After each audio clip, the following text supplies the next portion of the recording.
अपने घर, चांद तारों से दूर, इन नजारों से दूर, चांद तारों से दूर, इन नजारों से दूर, प्यारा प्यारा लगे है अपना घर।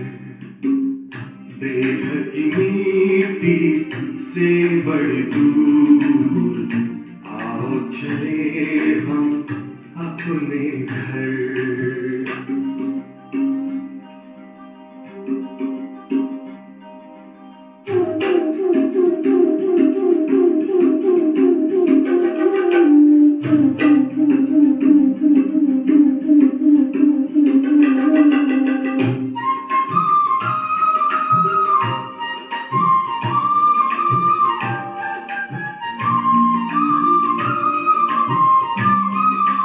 जहाँ रहते हैं प्यारे प्यारे शिव बाबा, ज्योति स्वरूप उनका मन में है मेरे ज्यादा।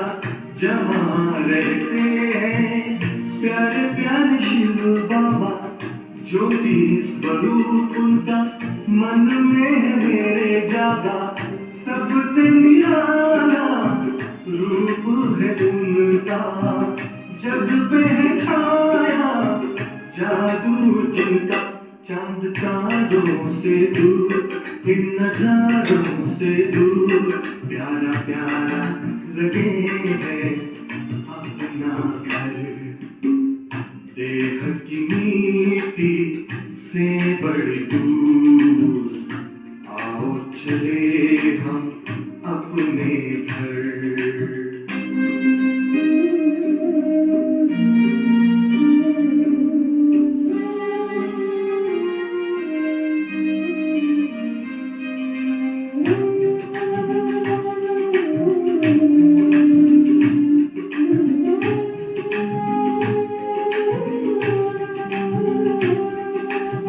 शुभ कर्मों की नाव में बैठे, कर ले भवगा सागर पार।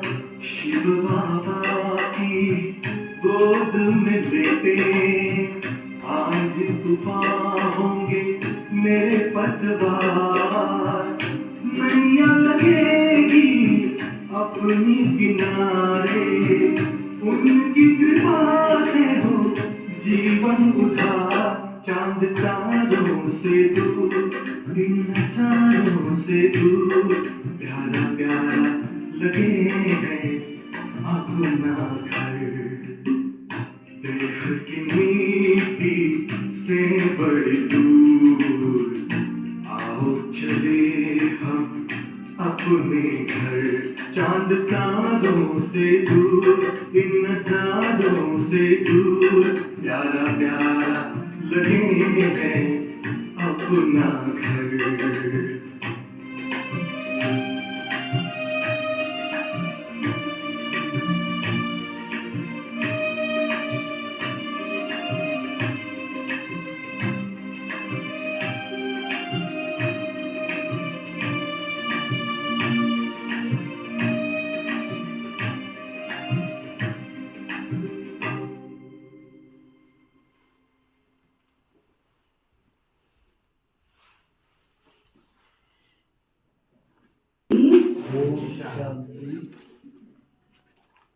आज बाबा कहते मीठे बच्चे,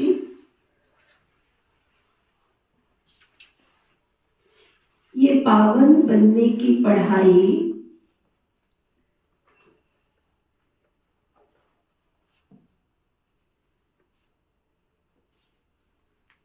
सब पढ़ाइयों से सहज है।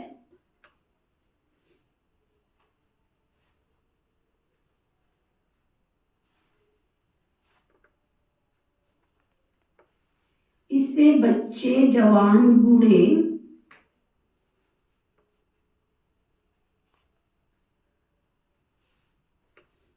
सब पढ़ सकते हैं।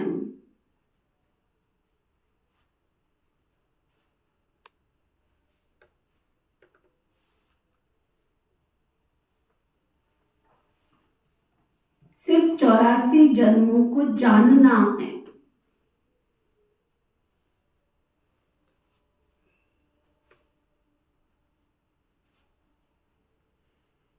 सिर्फ बाबा कहते 84 जन्मों को हमें जानना जानना है। फिर बाबा पूछ रहे हैं हर एक छोटे व बड़े को कौन सी प्रैक्टिस जरूर करनी चाहिए।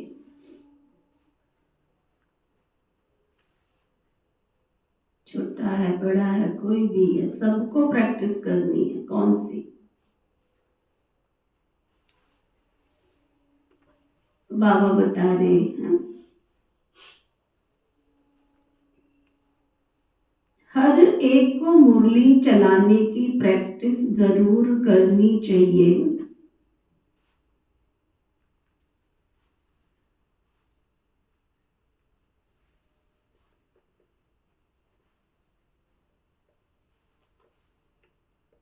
क्योंकि तुम मुरलीधर के बच्चे हो।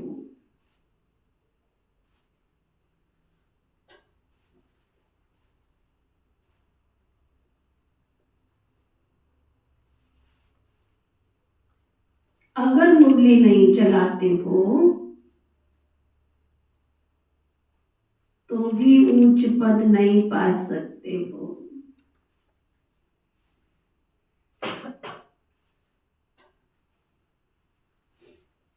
किसी को सुनाते रहो तो मुख खुल जाएगा।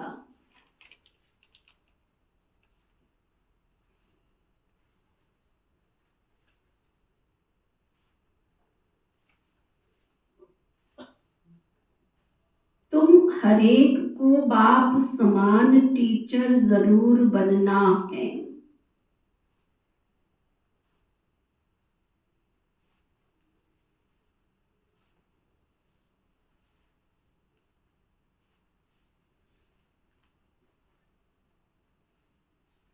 जो पढ़ते हो वो सबको पढ़ाना है।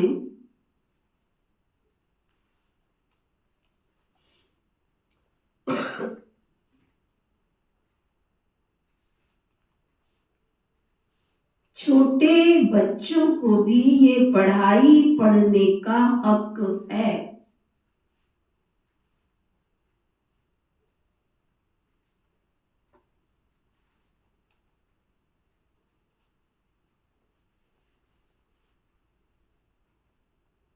वह भी बेहद के बाप का वर्षा लेने के अधिकारी है।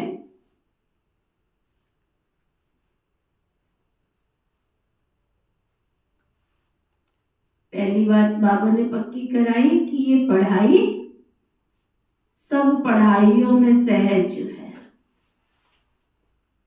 ना। इसके लिए कोई कॉमर्स, कोई मैथमेटिक्स, कोई संस्कृत। जब स्कूल में पढ़ते थे कौन सा सब्जेक्ट डिफिकल्ट लगता था आपको?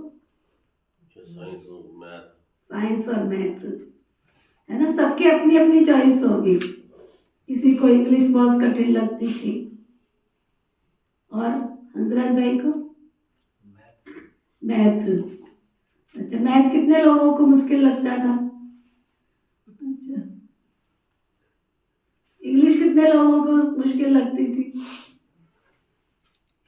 अच्छा, हिंदी कितनों को मुश्किल लगती थी?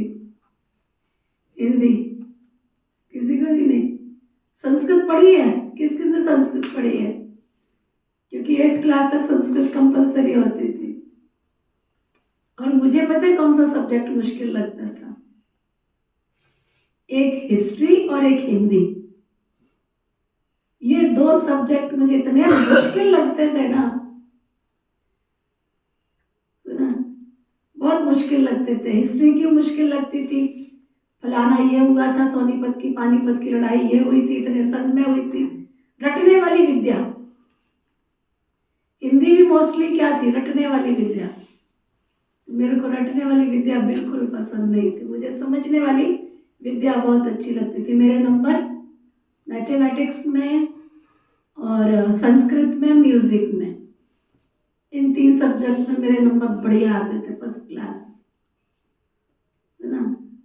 लेकिन यहाँ तो ना हिंदी है, ना इंग्लिश है, ना मैथमेटिक्स है, ना संस्कृत है। यहाँ तो बाबा की इतनी सहज पढ़ाई है। पंचमेल खिचड़ी भाषा सब कुछ है इसमें।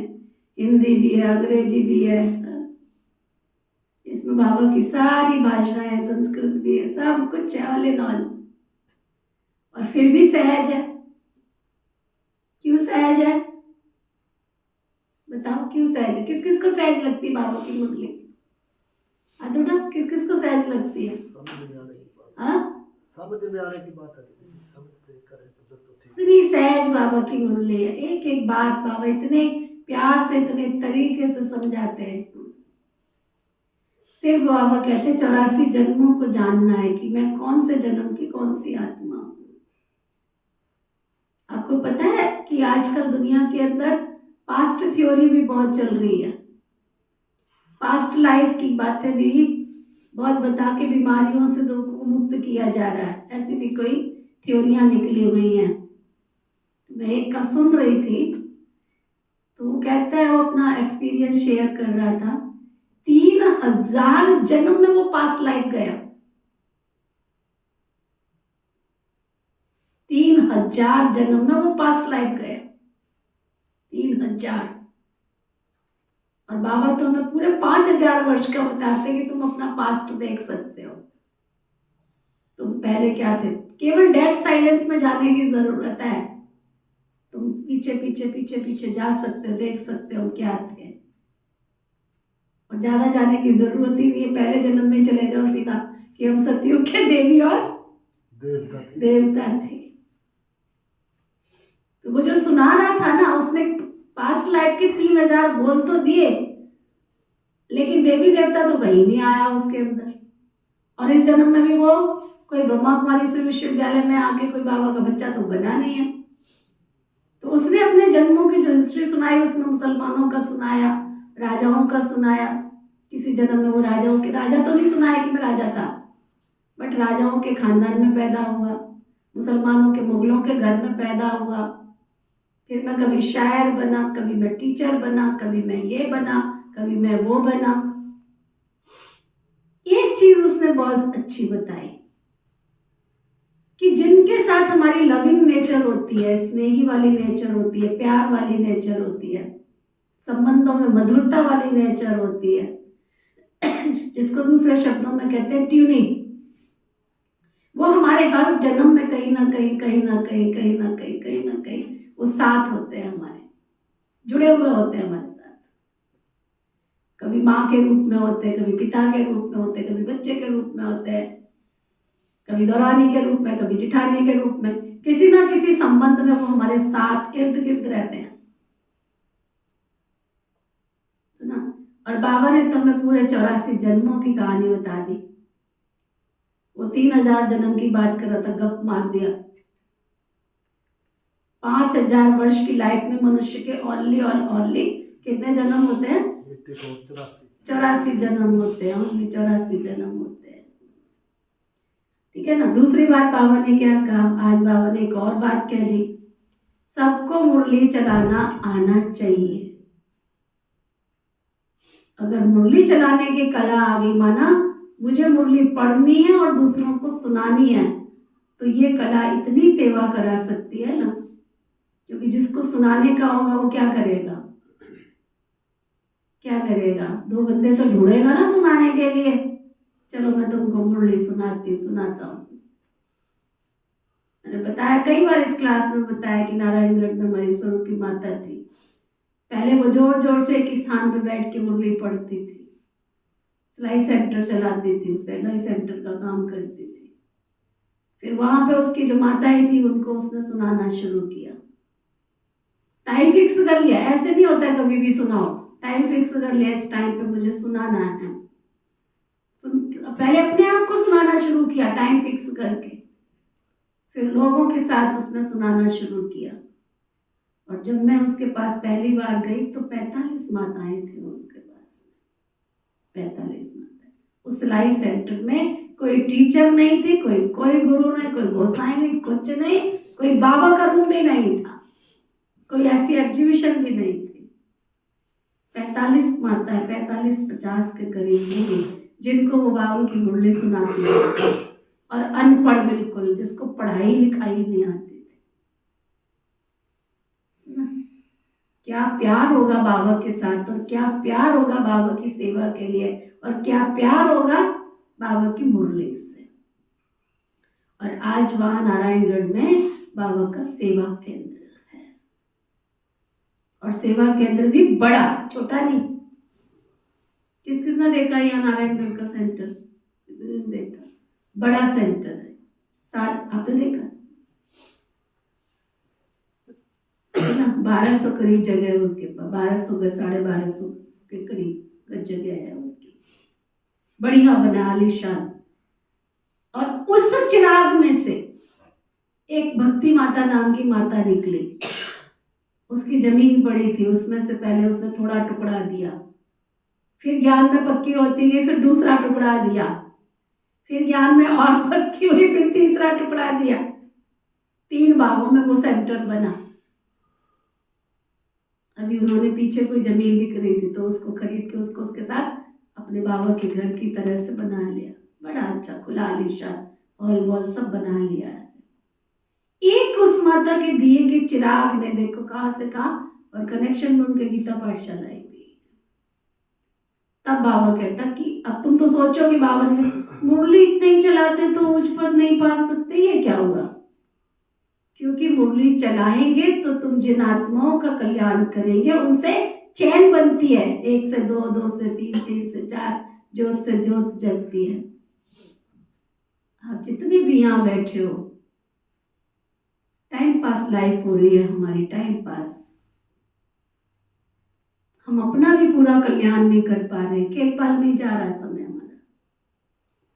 ये कपिल भाई की पूरी 40 की फैमिली, 45 की फैमिली अच्छी वाली गीता पाठशाला बन सकती है। एक टाइम फिक्स करके मैंने मुरली पढ़नी है, मुरली मैंने सुनानी है, पहले खुद को पढ़ानी है, फिर खुद पढ़ोगे, टाइम फिक्स है। दूसरा आके बैठेगा, तीसरा बैठेगा, चौथा बैठेगा, 5वां बैठेगा, फिर गोल गोल गोल गोल चारों तरफ बैठ जाएंगे। क्या फायदा इतनी बड़ी बिल्डिंगों का? क्या फायदा? कोई नहीं मिलता। आपके घर के 4 सदस्य तो हैं पहले, लेकिन अपने आप को पढ़ाना है। अब ये युगल सहित आते हैं दोनों, कौन सा कल्याण कर रहे हो? कोई नहीं मिल रहा तो एक सुनावे, दूसरा सुने। टाइम फिक्स कर लो, 5 बजे से 6 बजे तक, 6 बजे से 7 बजे तक। अब कईयों को टाइम नहीं होता है, सहजा जैसी को नहीं है, रात को बैठ जाओ, खाना खा के रात को सोने से पहले आधा घंटा फिक्स कर लो। तीनों में से एक डिसाइड कर लो, मैं तुमको सुनाऊंगी, तुम मुझको सुनाओ, तीनों दिन का बारी बारी से फिक्स कर लो। वातावरण बनता है, दिया जलता है घर में। मैं राजस्थान में रहती थी, वहां पर एक परिवार आता था, उनकी रोज गीता पाठशाला लगती थी, घर के 5 सदस्य थे। उन्होंने खाना तब खाना है जब पूरा ज्ञान की तरह से स्वाध्याय करना। ऐसा नहीं कि वो आश्रम पे नहीं आते थे, मॉर्निंग क्लास आश्रम पे करते थे, लेकिन शाम को पूरी फैमिली ने बैठना है एक बारी बारी से। आज तुमने मुरली सुनानी, आज तुमने सुनानी, आज तुमने सुनानी, पहले से तैयार होकर के पूरा डिसाइड। लगन चाहिए उच्च पद पाने की, नहीं तो गोल गोल घूमते रहोगे। बाबा को क्या है? बाबा तो अपने समय 88 वर्ष हो गए बाबा को, तो वो बातें समझाते समझाते, उनमें से ही कोई बाबा के सुंदर राजा घराने की आत्माएं भी निकल रही है, दासियां भी निकल रहे हैं, रॉयल फैमिली भी निकल रही है, नौकर चाकर भी निकल रहे हैं, नौकर चाकर के भी नौकर चाकर निकल रहे हैं। ना हमारे अम्बाला में एक काम वाली आती थी सब्जी मंडी सेवा केंद्र पर, वो 10 घरों में काम करती थी, 10 घरों में काम करती थी, भाग भाग के। एक दिन मैं ऐसी बैठ गई उससे बात करने, शुरू में मैं आई थी, आज से 30 साल पहले की बात सुना रही सुना। उसके घर में काम वाली लगी हुई थी, कहती मैं अपने घर का काम रोक लूंगी, इतनी देर में तो मैं 10 घरों का काम कर लेती हूँ बहन जी। तो ऐसे भी लोग तैयार हो रहे बाबा के घर, काम वालियों के घर में भी काम करने वाली काम वाली भी यही तैयार हो रही है। मुझे देखना है कि मुझे कौन सा पद पाना है, कैसे पा सकती हूँ, मैं क्या कर रही हूँ, पुण्य का अकाउंट कहाँ खुल रहा है मेरा, क्योंकि बिना पुण्य के अकाउंट के सुख और शांति नहीं मिल सकती है। ये भी अंडरलाइन करके जाना। रोज चेक करो कि आज मैंने ज्ञान से, योग से, सेवा से, तन की मन की धन की शक्ति से कितने पुण्य जमा किए। नहीं हाथ उठाते तो मेरा क्या जाता है। मैंने तो कह दिया ना, दुआओं की थैली में देखो आज मेरे खाते में कितनी दुआएं जमा हुई, काली थैली में कितनी मेरे किसी भी कर्म से मैं दुआ कमा सकती हूँ, किसी भी कर्म से, किसी भी कर्म से दुआ कमा सकती हूँ। बस मुझे क्या करना पड़ेगा, टेंशन देना पड़ेगा, बस ध्यान देना पड़ेगा कि मेरे किसी कर्म से किसी को कष्ट तो नहीं पहुंच रहा है, दुख तो नहीं पहुंच रहा है। जहां दुख पहुंचा, एक दुआ की बदली कितनी बददुआ आ जाएंगी। गणित आता है नहीं आता है, कितनी आ जाएंगी। अगर एक किसी को कष्ट दिया, कितने कष्ट आएंगे तुम्हारी झोली में। हाँ, कितने आएंगे, पूरे 100 आ जाएंगे, पूरे 100 आ जाएंगे, एक नहीं आएगा। अगर एक दुआ दी तो कितनी दुआ आएगी। तो फिर कष्ट के टाइम पे थोड़ी भगवान तुमको माफ कर देगा। एक कष्ट के बाद तुम्हारी थैली में तब काली थैली एक सफेद थैली दोनों साथ रखो, रोज रात को चेक करो कौन सी वाली थैली भरी और कौन सी वाली कितना खाली है, चेक कर। वो बाबा कहते मुरली चलाना सीखो, मुरली चलाओ तो भी ऊंच पद पा सकते हैं। और घर के परिवार के बच्चों को ये नहीं बोलो ये तो बच्चे, ये तो बच्चे, ये तो बच्चे, नहीं, उनको भी बाबा की पढ़ाई पढ़ के वर्षा लेने का अधिकार है। ओम शांति। अभी आती है शिव बाबा की जयंती, उस पर कैसे समझाना चाहिए। बाबा ने तुमको समझाया वैसे तुमको फिर औरों को भी समझाना है। ऐसे तो नहीं बाबा जैसे तुमको पढ़ाता है वैसे बाबा को सबको पढ़ाना है। शिव बाबा ने तुमको पढ़ाया है, जानते हो शरीर द्वारा पढ़ाया है। बरोबर हम शिव बाबा की जयंती मनाते हैं, हम नाम भी शिव का लेते हैं। वह तो है ही निराकार, उनको शिव कहा जाता है। वो लोग कहते हैं शिव तो जन्म मरण रहित है ना, फिर जयंती कैसे होगी ये तो तुम जानते हो ना। कैसे नंबरवार आते हैं मनाते ही रहेंगे, तो उनको समझाना पड़े। बाबा आकर स्तन का आधार लेते हैं, मुख तो जरूर चाहिए, इसलिए गौमुख की महिमा है। ये राज जरा पैचीला जरूर है। शिव बाबा का ऑक्यूपेशन सबको समझाना है। हमारा बेहद का बाप आया हुआ है, उनसे ही हमको बेहद का वर्षा मिलता है। बरोबर भारत को बेहद का वर्षा था और किसको होता नहीं। भारत को ही सचखंड कहा जाता है और बाप को ही ट्रुथ कहा जाता है। तो ये बातें सबको समझानी पड़ती है। फिर कोई को जल्दी समझ में नहीं आता है, कोई झट समझ जाते। बात तो सारा खेल यही है, कोई को समझाओ तो झट समझ जाते, कोई को समझाओ तो नहीं समझते हैं। ये योग, ये पढ़ाई, ये एजुकेशन दोनों ही खिसकने वाली चीजें हैं। उसमें भी योग जास्ती खिसकता है। नॉलेज तो बुद्धि में रहती है, बाकी याद ही घड़ी घड़ी भूलते हैं। नॉलेज तो तुम्हारी बुद्धि में है ही। हम कैसे 84 जन्म लेते हैं, जिनको ये नॉलेज है वही बुद्धि से समझ सकते हैं कि जो पहले पहले नंबर में आते हैं वही 84 जन्म लेंगे। पहले ऊंचे से ऊंच लक्ष्मी नारायण को कहेंगे। नर से नारायण बनने की कथा भी नामी ग्रामी है। पूर्णमासी पर बहुत जगह सत्यनारायण की कथा होती है। ये पावन बनने की पढ़ाई अभी तुम जानते हो ना। हम सचमुच बाबा के द्वारा नर से नारायण बनने की पढ़ाई पढ़ते हैं। ये पढ़ाई बिल्कुल सहज है। 84 जन्मों के चक्र को जानना है। फिर ये पढ़ाई सबके लिए एक ही है। बच्चे, बूढ़े, जवान जो भी हैं सबको इस पढ़ाई का क्या, सबको अधिकार है, सबको अधिकार है। छोटे बच्चों को भी हक है।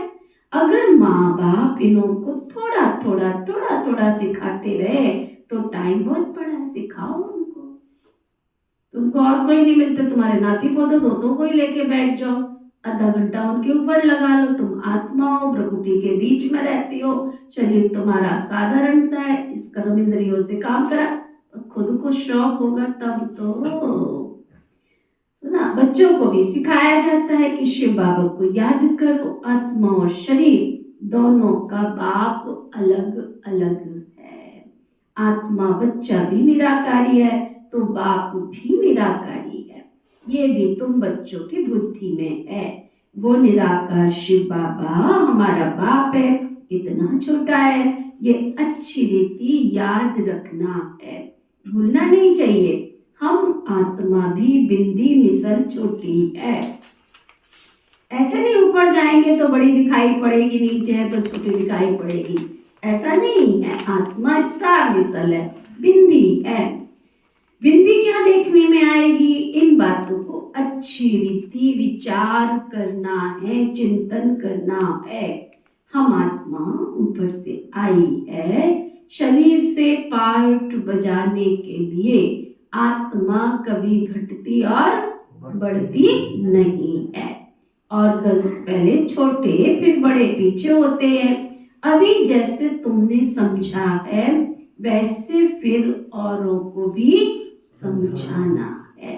ये तो जरूर नंबरवार है, ये तो जरूर नंबरवार है। जितना पढ़ा है उतना ही पढ़ाते हैं। सबको टीचर भी जरूर बनना है। किस लिए? सबको टीचर भी जरूर बनना है, सबको पढ़ाने के लिए, सिखाने के लिए। कितने हंसराज तैयार किए?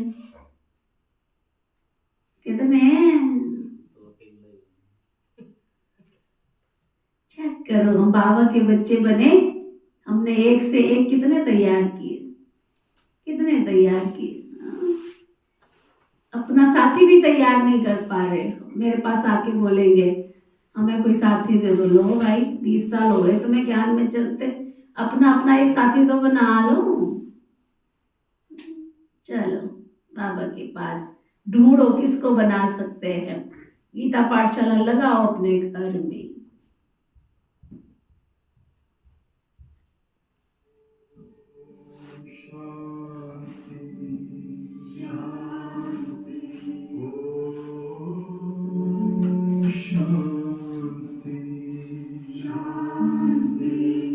अंतर मन में ज्योति जगा लो, होगा दूर अंधेरा।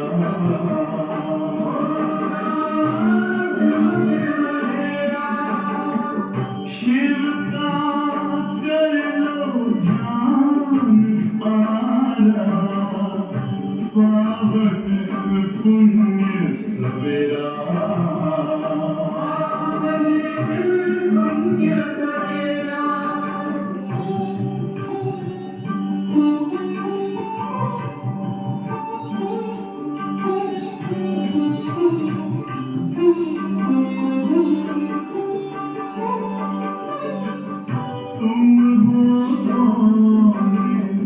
कहाँ से आए अपने आप को जानो।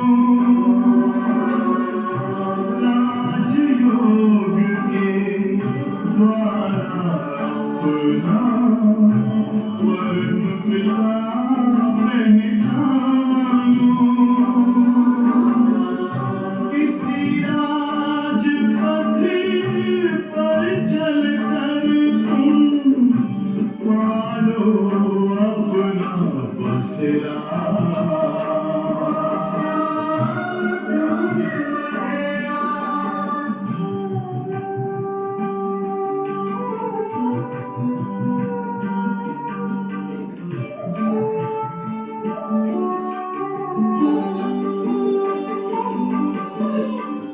तुम हो आत्मा तन से प्यारे, परमात्मा को प्यारे।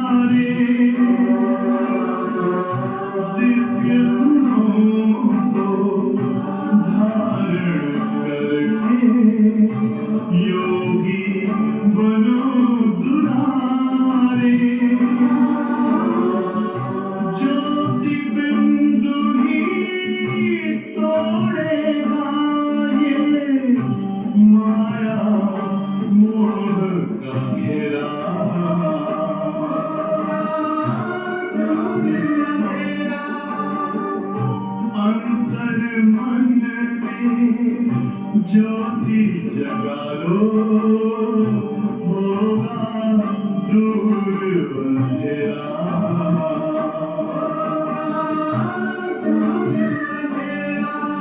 ओम शांति ओम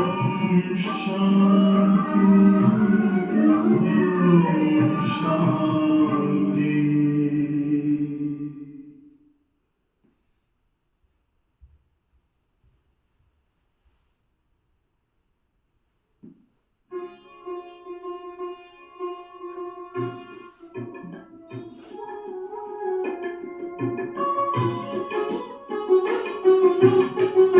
शिव बाबा को लगते प्यारे, शिव बाबा को लगते प्यारे, दिन रात जो सेवा में गुजारे, दिन रात जो सेवा में गुजारे, बनते वो शिव के नैन सितारे, बनते वो शिव के नैन सितारे, दिन रात जो सेवा में गुजारे, शिव बाबा को लगते प्यारे।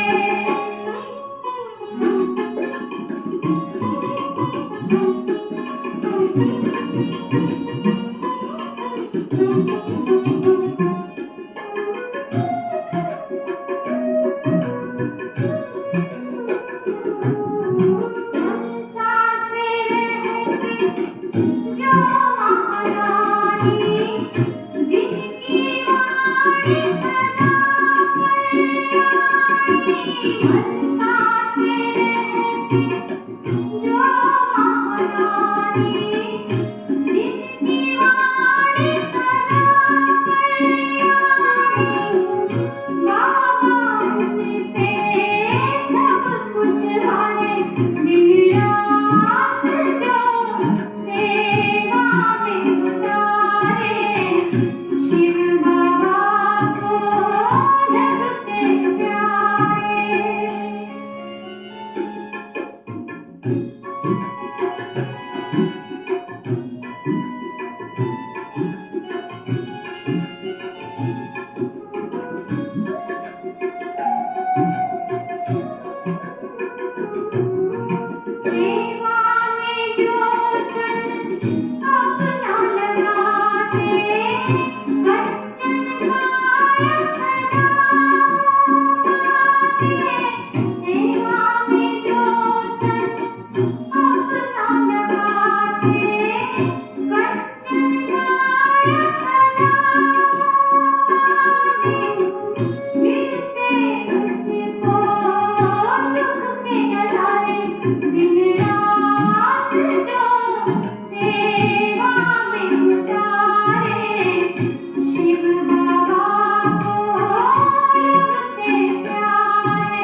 थे।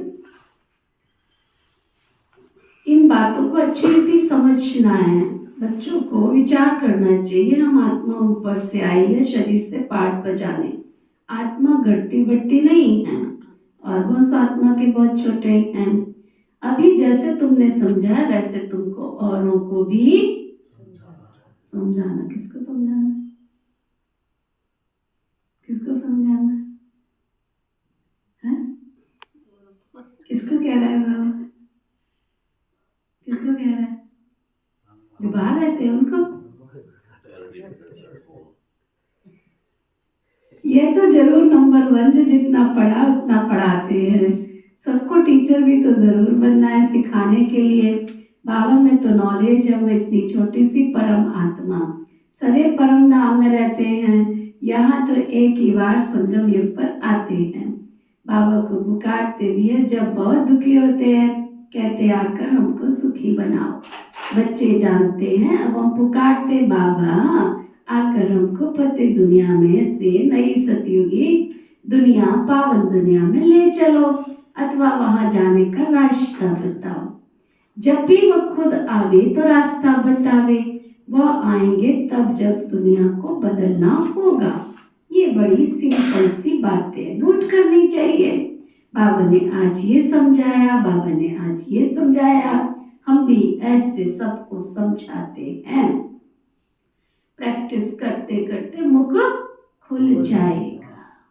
तुम मुरलीधर के बच्चे हो ना, तुम्हें मुरलीधर जरूर बनना है। क्या कहा बाबा ने? कौन कौन है मुरलीधर के बच्चे? कौन कौन है? हाथ उठाओ। कौन सी मुरली रखी हुई है?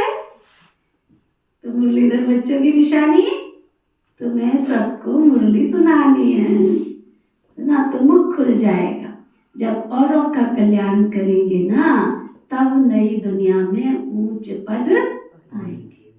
अभी गीत सुना ना, उसमें एक लाइन थी, जो सेवा करते हैं उनको अंतर का सुख मिलता है। सेवा करते हैं, बाबा को प्यारे लगते हो तो अच्छी बात है।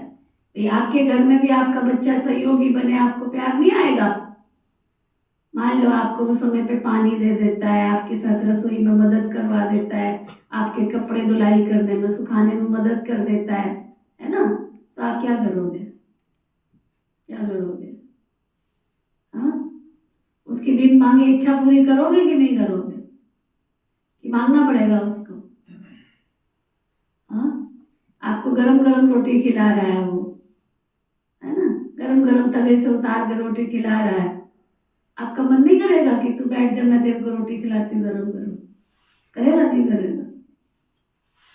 आपके पैर दबा रहा है, चलो बहुत थक गए, मैं आपके पैर दबा देता हूँ। मैं तेल कल परसों को एक माता आई थी, मेरा बच्चा इतना अच्छा है कि रात को जब तक वो मेरी मालिश वालिश नहीं करता ना, तब तक सोता नहीं है। मैं को बहुत भाग्यशाली है माता, कलयुगी दुनिया में तेरे को ऐसे बच्चे मिल जाए, और क्या चाहिए? कौन सुना रहा था, याद नहीं आ रहा। तो कितना प्यार पैदा होता होगा, कितनी दुआएं निकलती होंगी उस बच्चे के लिए, आप ये सोचो। तो उसको धन चाहिए तुम्हारा कि दुआ चाहिए? तुम्हारे पास धन हो ना हो, लेकिन जीवन में उसके कभी कष्ट नहीं आ सकता। ये मेरे से चैलेंज करके लिख के ले जाओ, लिख के ले जाओ। आपके उस बच्चे के जीवन में कभी कष्ट उसको छू भी नहीं सकता, क्योंकि उसके पास अनमोल खजाना है जो दुनिया को नहीं दिख रहा। उसने अपने माँ बाप की दुआएं इकट्ठी करी। भाग्यशाली होते हैं वो माँ बाप इस और कलियुग की दुनिया में। और जिसने सुनाया, इतना मुझे याद आ रहा है कि वो साधारण से परिवार के थे, साधारण से परिवार। आप सोचो जरा, हमने क्या कमाई की। तो ऐसे ही शिव बाबा की हम सेवा करेंगे तो शिव बाबा की ढेरों दुआएं हमारे पास होंगी। सारी दुनिया में कहीं भी चले जाओगे ना, क्या होगा? मैं सुना रही थी ना वो पास्ट लाइफ की जो मैंने काम सुना, वो कहते हैं कि वो डिसाइडेड होता है। हमारे इर्द गिर्द वो पावर वाली शक्तियां इर्द गिर्द हमारे साथ रहती है। बाबा तो कहता है हम तेरे बाबा हमारे साथ रहता है, ये फील करने की बात है। हम कहते हैं बाबा ने ये काम किया, बाबा ने वो काम। ये दुनिया भी मानती है कि वो इर्द गिर्द रहती है, वो महान शक्तियां हमें बचाने की कोशिश करती हैं। उसने प्रश्न पूछा कि जब हमारे से कोई गलती होती है तो फिर वो बचाते नहीं? कहते वो बचाने की कोशिश करती है,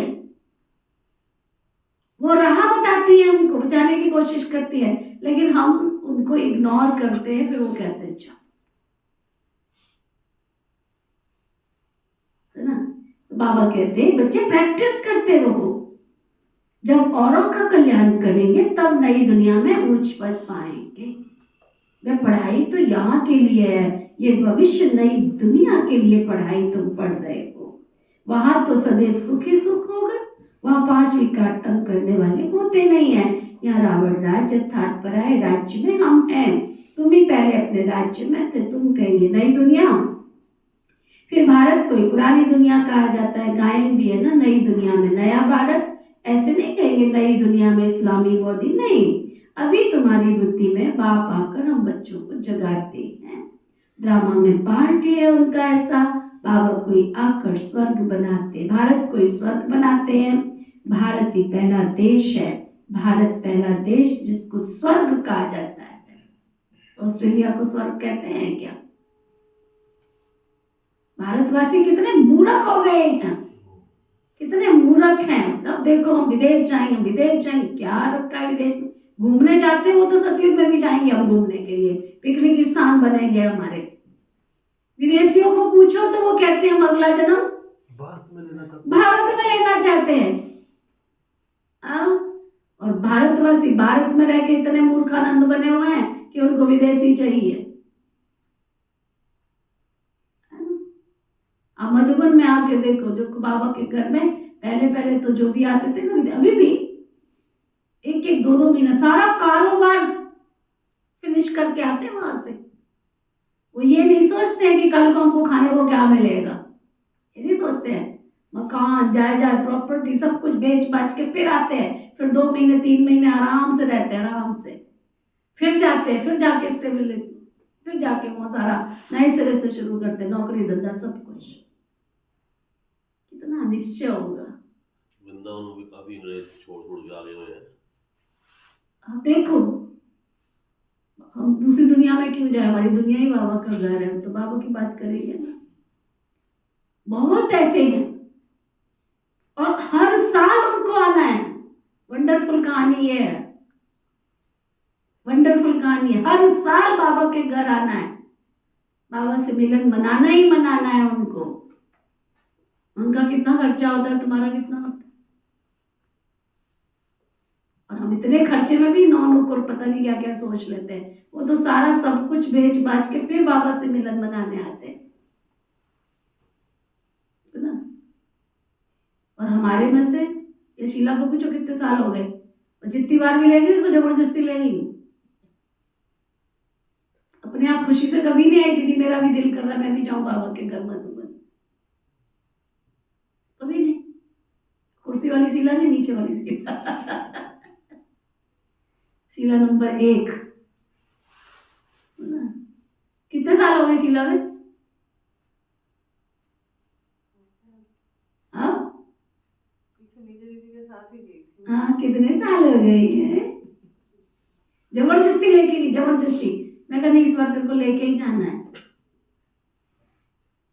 ना। हमें बाबा के मधुबन महायज्ञ से प्यार है। सोचो, पूछो अपने आप से। बाबा कहते हैं भारत पहला देश है स्वर्ग जिसको कहा जाता है। भारत की आयु भी लिमिटेड है, लाखों वर्ष के अंदर ये तो अनलिमिटेड हो जाता है ना। लाखों वर्ष की कोई बात स्मृति में आ ना सके, सुना। यहाँ तो बाबा कहते नया भारत, अब पुराना भारत ही कहेंगे। भारत ही नई दुनिया होगी। तुम जानते हो अभी नई दुनिया के मालिक बन रहे हैं। बाबा ने राय बताई, मुझे याद करो तो तुम्हारी आत्मा नई प्योर बन जाएगी, फिर शरीर भी नया मिलेगा। आत्मा और शरीर दोनों सत्व प्रधान बनते हैं। तुमको राज्य मिलता ही सुख के लिए है। ये भी ड्रामा अनादि बना हुआ है। नई दुनिया में सुख और शांति है, वहाँ कोई तूफान आदि नहीं होते हैं। बेहद की शांति में सब शांत हो जाते हैं। यहाँ तो अशांति में सब कुछ अशांत है। सतयुग में सब शांत होते, वंडरफुल बातें है ना। ये अनादि बना बनाया खेल है, ये बेहद की बातें है। वो हद की वेरिस्ट्री इंजीनियरिंग आदि पढ़ते हैं। अभी तुम्हारी बुद्धि में बेहद की नॉलेज है। एक ही बार बाग बाग करके बेहद ड्रामा का राज समझाते हैं। आगे तो ये नाम भी नहीं सुना था कि बेहद का ड्रामा कैसे चलता है। अभी समझते हो। सतयुग त्रेता जरूर पास्ट हो गया, उसमें इनका राज्य था। त्रेता में राम राज्य था, फिर पीछे और धर्म आए हैं। इस्लामी, बौद्धिक, क्रिश्चियन सब धर्मों का मालूम पड़ गया। ये सब 2500 वर्ष के अंदर का खेल है सारा। पहले इस्लामी आए, फिर बौद्ध आए, फिर क्रिश्चियन आए, ये सब खेल है सारा। बाबा कहते हैं उसमें भी 1250 वर्ष कलयुग के सब हिसाब है ना। ऐसे तो नहीं सृष्टि की आयु 2500 वर्ष है, नहीं। अच्छा, फिर कौन था विचार किया जाता है। इन्हों के आगे बरोबर देवी देवता थे, वो भी तो मनुष्य ही थे ना, परंतु दैवी गुण वाले मनुष्य थे। सूर्यवंशी, चंद्रवंशी 2500 वर्ष में, बाकी आधा में सब थे। इससे जास्ती का तो उसका हिसाब किताब कोई निकाल ही नहीं सकता, भले कितने भी पास्ट जन्मों में जावे।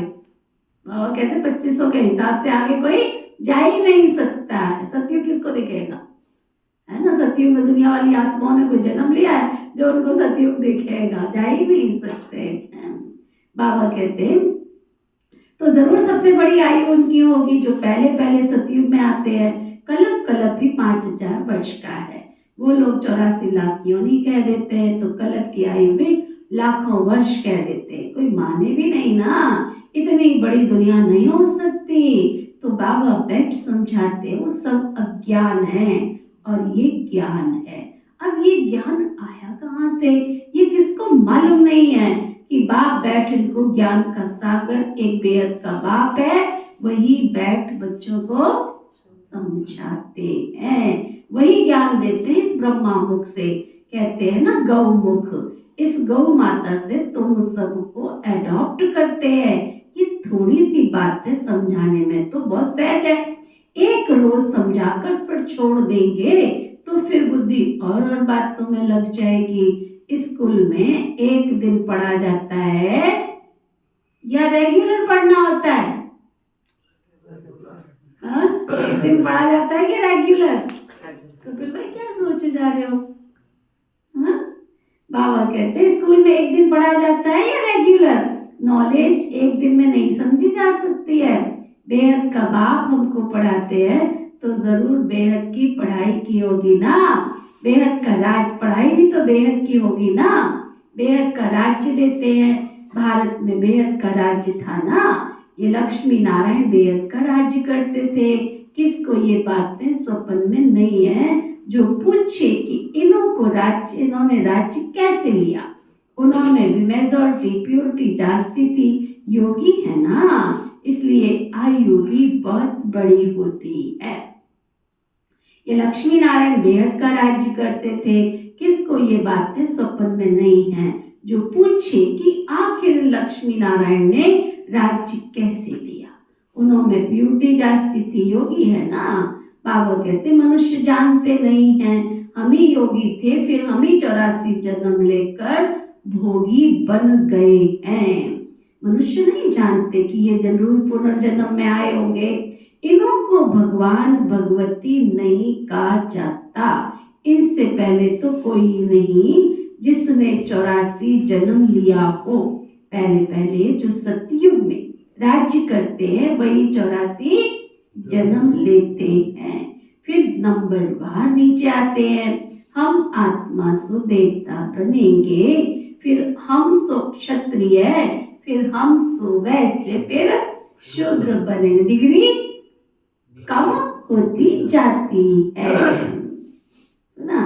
बाबा कहते गाया भी जाता है ना, पूज्य सो फिर पुजारी, सतो प्रधान से फिर तमो प्रधान बनते हैं। ऐसे पुनर्जन्म लेते लेते नीचे चले जाएंगे। कितना सहज है, परंतु माया सब कुछ भुला देती है। ये सब पॉइंट्स इकट्ठी कर किताब आदि बनाए, लेकिन वो कुछ रहने वाला ही नहीं है, ये सब टेम्परेरी है। बाबा ने कोई गीता नहीं सुनाई थी, बाप तो अब बच्चों को समझा रहे हैं, ऐसे समझाया था। ये वेद शास्त्र आदि सब बाद में बनते हैं, ये सब होल लौट जो है ना, ये सब विनाश होकर जल जाएंगे। कहते दुनिया की इतनी बड़ी जो सामग्री देख रहे हो ये सब क्या होगी, सब विनाश में जल कर खत्म हो जाएगी। सतयुग त्रेता में कोई पुस्तक आदि होता ही नहीं है, भक्ति मार्ग में बनते हैं ये सब पुस्तक, कितनी चीजें बनती हैं, रावण को भी बनाते हैं, परंतु सब बेसमझी से करते रहते हैं, कुछ भी नहीं बता सकते। बाबा समझाते ये हर वर्ष बनाते जलाते हैं, जरूर ये बड़ा दुश्मन है ना, परंतु दुश्मन कैसे ये कोई नहीं जानते। वो समझते सीता चुरा ले गए इसलिए शायद दुश्मन है। अरे राम की सीता को चुरा ले जावे तो वो तो सबसे बड़ा डाकू हुआ ना। कभी चोरी की त्रेता में कहे, वह त्रेता के अंत में इन सब बातों पर विचार किया जाता है। कभी चोरी होनी चाहिए, कौन से राम की सीता चोरी हुई, राम सीता की भी राजधानी चली है क्या, एक ही राम सीता चले आए हैं क्या, ये तो शास्त्रों में जैसे एक कहानी लिख दी है। विचार किया जाता है कौन सी सीता, 12 नंबर होते हैं ना, त्रेता में कितने जन्म लिए, 12, तो 12 नंबर जो लास्ट वाली सीता थी ना, तो कौन सी सीता चुराया, जरूर पिछाड़ी का ही होगा ना। ये जो सब कहते राम की सीता चुराई गई, अब राम के राज्य में सारा समय एक ही राज्य तो नहीं होगा ना, जरूर डिनाइस्टी होगी, तो कौन से नंबर की सीता चुराई, ये सब बातें बड़ी समझने की है। तुम बच्चे बड़ी शीतलता से कोई को भी सब कुछ समझा सकते हो, कोई समझने वाला हो तो समझा सकते हो, कोई समझना चाहते हो तो समझा सकते हो। बाबा समझाते हैं भक्ति मार्ग में मनुष्य कितना धक्का खाते खाते दुखी हो गए, है ना, कितना धक्का खाते खाते दुखी हो गए। जब अति दुखी हो जाते हैं ना, अति, तो रड़ियां मारते रहते, बाबा अब हमको दुखों से छुड़ाओ। रावण तो कोई चीज नहीं है, अगर है तो अपने राजा को फिर हर वर्ष जलाते क्यों हो। रावण की जरूर कोई स्त्री भी होगी, मंदोदरी को दिखाते हैं, मंदोदरी का भी बुत बनाकर जलाओ, ऐसा कभी देखा, ऐसा कभी देखा। तो बाप बैठ समझाते हैं ये झूठी माया, झूठी काया, झूठा सब संसार है। अभी तुम झूठे मनुष्य से, अभी तुम झूठे मनुष्य से तुम सच्चे देवी देवता बन रहे हो ना, देवी देवता बनने के लिए बैठे हो, फर्क तो हुआ ना। वहां तो सदैव सच्ची बोलोगे कि वहां भी झूठ चलेगा, चलेगा, सतयुग में झूठ चलेगा, चलेगा पक्का। जो कहते नहीं चलेगा वहां तो पक्का। अब अपने आप को चेक करो, ऐसे चेक करना होता है, ऐसे चेकिंग करनी होती है। अगर थोड़ा भी झूठ का अंश मेरे अंदर है तो मैं सत्य वाली आत्मा बनूंगी, ऐसे चेक कर। त्रेता की भी नहीं बनूंगी, क्योंकि त्रेता के लास्ट जन्म में राम की सीता चोरी हुई है। त्रेता के 12 जन्म होते, सत्युग के कितने होते हैं, 8, त्रेता के कितने, 12, संगम युग का 1, 21 जन्म की राजाई बाबा देने आए हैं हमको। तो सतयुग के 12, सतयुग के 8 और त्रेता के 12 कितने हुए, 20, है ना, और संगम युग का 1, 21। तो लास्ट वाली जो सीता है, लास्ट वाला जो राम है, उसकी सीता चोरी होगी, वो भी लास्ट में जाके। तो आप सोचो कि उस सीता वाले राज्य में आओगे क्या। अगर झूठ का अंश हुआ तो इसका मतलब त्रेता के भी लास्ट वाले जन्म में। फिर इतना सवेरे भाग के आने की क्या जरूरत नहीं, फिर सुबह अमृत वेला करने की क्या जरूरत पड़ी। मैं अमृत वेला भी कर रही हूँ, मैं भाग भाग के बाबा की मुरली भी सुन रही हूँ, मैं नियम धर्म धारणा सब कुछ कर रही हूँ, परंतु झूठ बोलना नहीं छोड़ रही। कभी तो कमी है ना, बड़े से बड़ी नाव को डुबाने के लिए एक छोटा छेद ही काफी है। तो छोटी सी कमी क्या करेगी, हमको त्रेता के लास्ट में ले जाएगी। इसलिए वो झूठ के अंश को भी निकाल देना है। बाबा कहते हैं वहां तो सदैव सच बोलेंगे, वो तो है ही सचखंड, ये झूठ खंड तो झूठ ही बोलते रहते हैं। अच्छा मीठे मीठे सिखी हृदय बच्चों प्रति माता पिता बाप दादा का याद प्यार और गुड मॉर्निंग। रूहानी बाप की रूहानी बच्चों को नमस्ते। हम सब रूहानी बच्चों की रूहानी बाप दादा को सिखवा प्रेम से नमस्ते नमस्ते नमस्ते जी। धारणा के लिए मुख्य सार, ज्ञान सागर बाप जो रोज बेहद की पढ़ाई पढ़ाते हैं,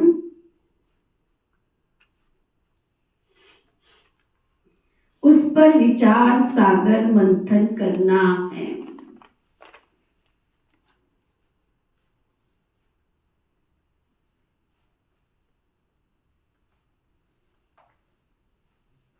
जो पढ़ा है वो दूसरों को भी जरूर पढ़ाना।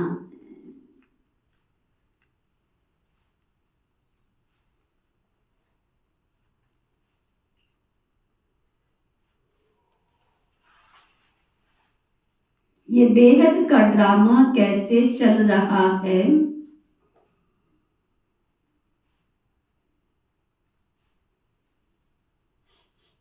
ये अनादि बना बनाया वंडरफुल ड्रामा है।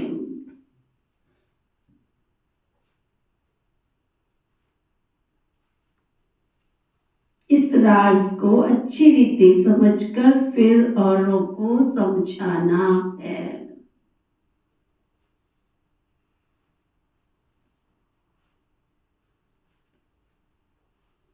वरदान सतगुरु प्यारे बाबा का वरदान, पवित्रता की श्रेष्ठ धारणा द्वारा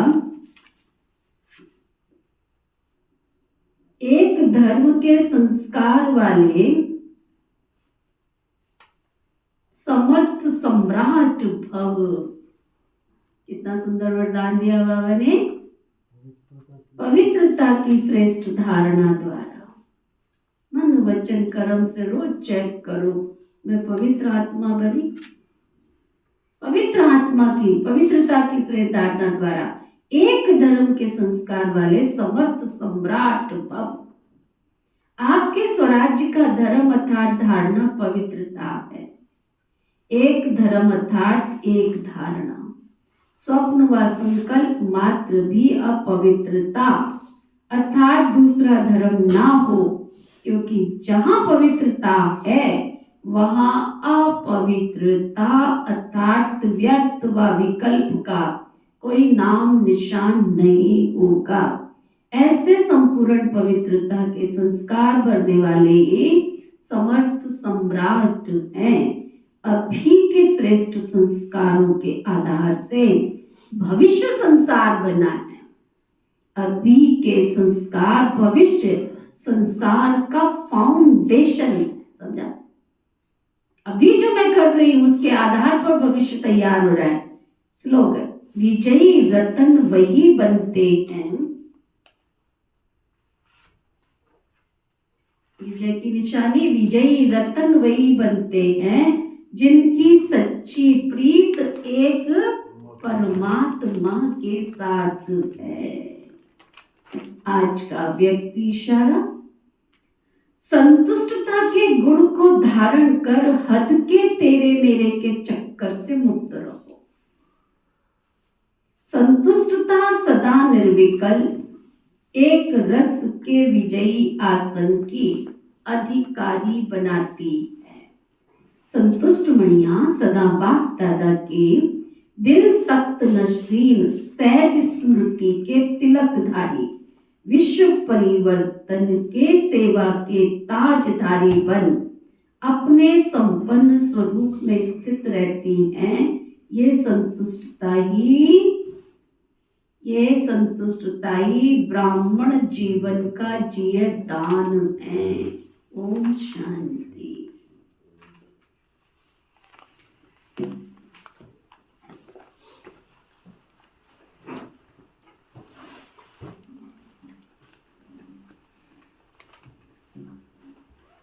ओम शांति। ओम शांति। हम सबके मीठे प्यारे शिव बाबा, हम सबके मीठे प्यारे शिव बाबा, आपने हमें सदा विजयी बनने का मूल मंत्र दिया। सदा विजयी बनने का मूल मंत्र दिया। आपका बहुत बहुत शुक्रिया। आपका बहुत बहुत शुक्रिया। पिता श्री ब्रह्मा बाबा, पिता श्री ब्रह्मा बाबा, मीठी मातेश्वरी मम्मा, मीठी मातेश्वरी मम्मा, इस यज्ञ के सभी ब्राह्मण वत्स ब्रह्मा कुमार कुमारियां, इस यज्ञ के सभी ब्राह्मण वत्स संपूर्ण ब्रह्मांड में बसने वाले, संपूर्ण ब्रह्मांड में बसने वाले, सभी जीव जंतु पशु पक्षी, सभी जीव जंतु पशु पक्षी, सभी नर नारी मानव मात्र प्राणी, सभी मानव प्राणी, प्रकृति के पांचों तत्व, प्रकृति के पांचों तत्व, धरती आकाश जल वायु अग्नि, धरती आकाश जल वायु अग्नि, सभी सुखी हों, सभी सुखी हों, सभी निरोगी हों, सभी निरोगी हों, सभी मंगलकारी हों। सभी मंगलकारी हों। आप सबने हमें जीवन जीने में जो सुख प्रदान किया, आपका भी बहुत बहुत शुक्रिया। बहुत बहुत शुक्रिया। ना किसी को दुख देना है, ना किसी को दुख देना है, ना किसी से दुख लेना है। ना किसी से दुख लेना है। अगर हमारे द्वारा संपूर्ण ब्रह्मांड में किसी को दुख व कष्ट पहुंचा है, तो हम क्षमा याचना करते हैं, क्षमा मांगते हैं। और हमें किसी के द्वारा कोई कष्ट व दुख पहुंचा है, तो हम सच्चे दिल से उनको माफ करते हैं।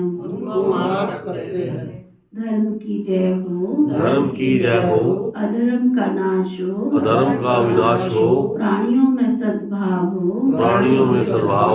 विश्व का कल्याण हो। हम सब मंगल कामना करते हैं।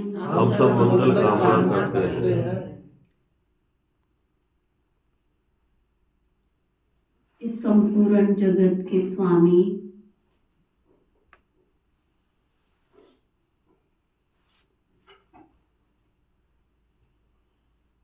पिता परमेश्वर,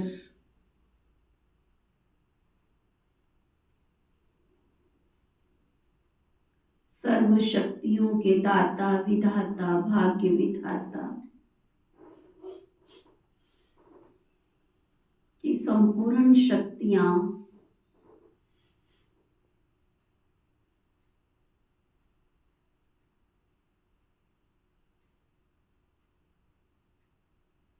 दुआ बनकर, आशीर्वाद बनकर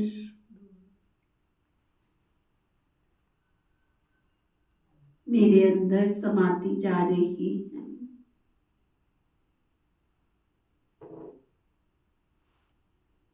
मैं प्रकाश का पुंज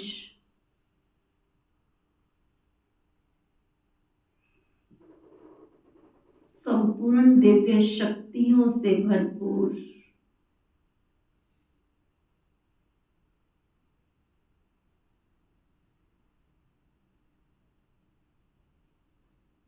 सर्व शक्तियों से निकलने वाली ऊर्जा को समाहित करती जा रही हूँ।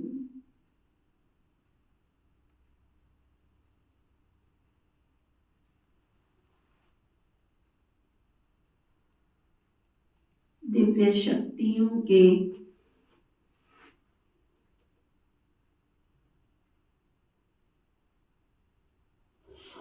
द्वारा निकलने वाली दिव्य किरणें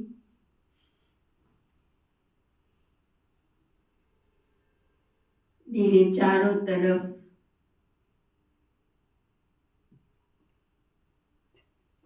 फैलती जा रही है।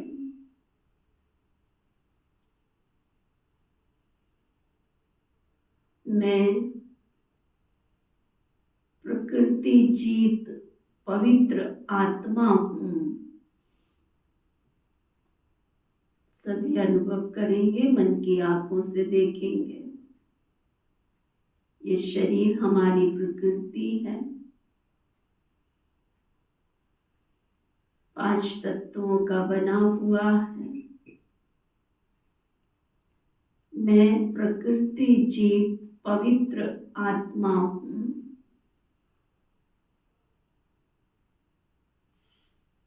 मैं पवित्र प्रकृति जीत आत्मा हूँ।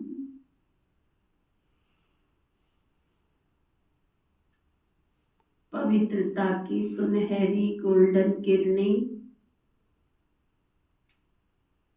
मेरे मन मस्तिष्क पर उतरती जा रही है। मेरे मन मस्तिष्क से उतरती हुई इस शरीर के एक एक अंग तक पहुंच रही है। ये सुनहरी किरणें मेरे सबकॉन्शियस सह शरीर को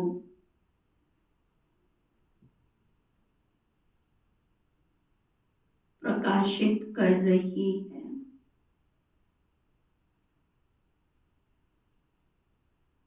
ये गोल्डन किरणें निरंतर मुझे पहले से कहीं अधिक प्रकाशित कर रही है। मेरा अंतःकरण पवित्रता की शक्ति से, गोल्डन किरणों से जगमगा उठा है। मेरे अंतःकरण का एक एक कोना साफ, स्वच्छ, निर्मल बन गया है। आसुरी शक्तियां, नेगेटिव ऊर्जा, व्यर्थ संकल्प, सभी बीमारियां, रोग शोक सभी भस्म होते जा रहे हैं।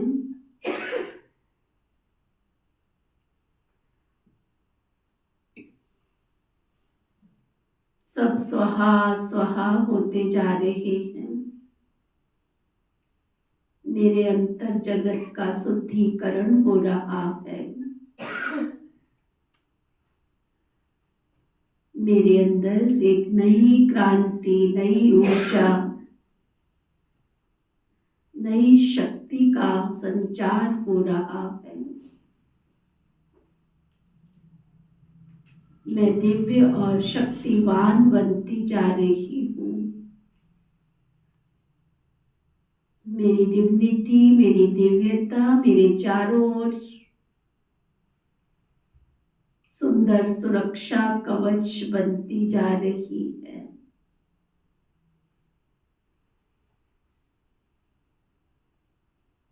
मेरी सोच पहले से कहीं अधिक सकारात्मक होती जा रही है।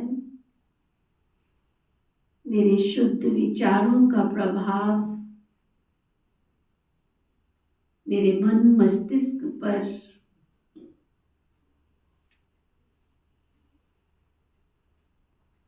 शांति, शीतलता की शक्ति से भरपूर कर रहा है।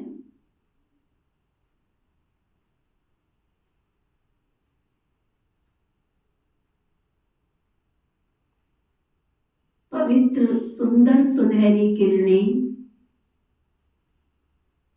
मेरे को सभी रोग शोक अनिद्रा अशांति से मुक्त कर रही हैं।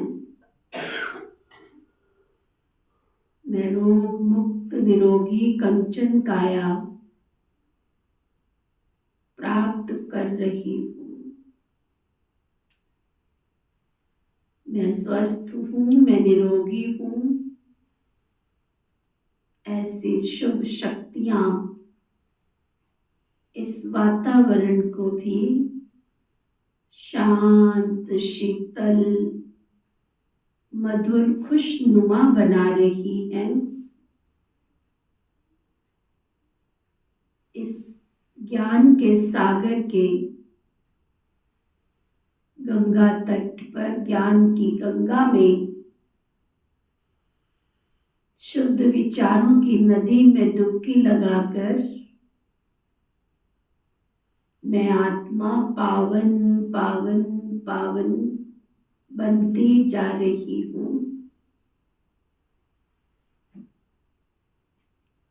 ये हरि का तट, भगवान का उद्गम स्थान, भगवान की शक्तियों का केंद्र, प्रभु अनुभूति भवन एक कुंड, यज्ञ कुंड बनता जा रहा है। इस यज्ञ कुंड के अंदर मेरे मन की आसुरी शक्तियां, काम, क्रोध, लोभ, मोह, अहंकार, ईर्ष्या, द्वेष, नफरत, घृणा, सब स्वाहा स्वाहा स्वाहा होती जा रही हैं। इस यज्ञ कुंड से निकलती हुई सुनहरी प्रकाश की किरणें प्रभु अनुभूति भवन की चारों दिशाओं को पहले से कहीं अधिक प्रकाशवान बना रही है। शुद्ध विचारों के प्रकाश से प्रभु अनुभूति भवन बहुत सुंदर प्रकाश में शीतल शांत शीश महल बन गया है। मैं पापों को खत्म कर, पापों से मुक्त हो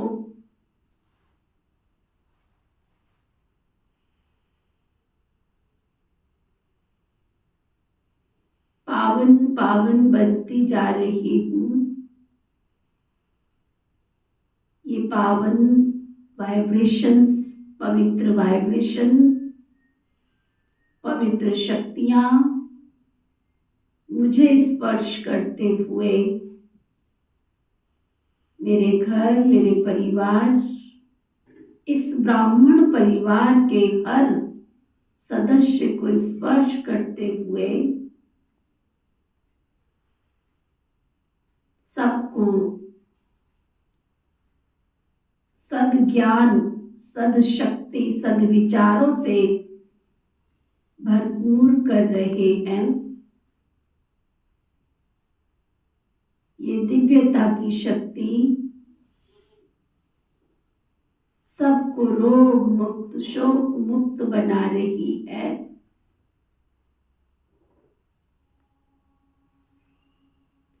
यहाँ से निकलने वाली गोल्ड किरणें मेरे शहर की सभी सीमाओं को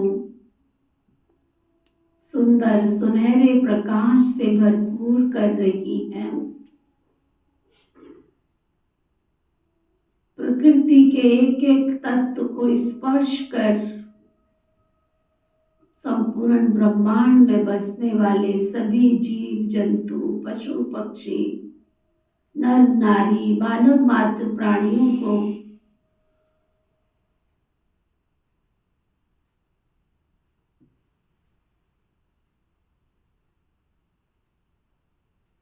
पावन पावन करती जा रही हैं।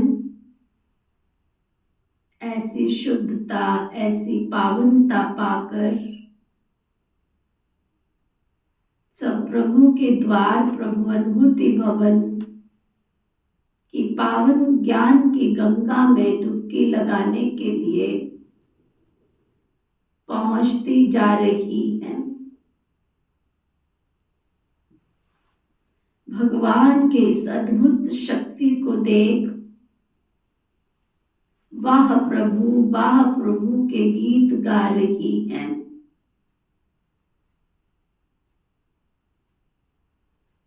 सभी सुखी हों, सभी निरोगी हों, सभी मंगलकारी बने।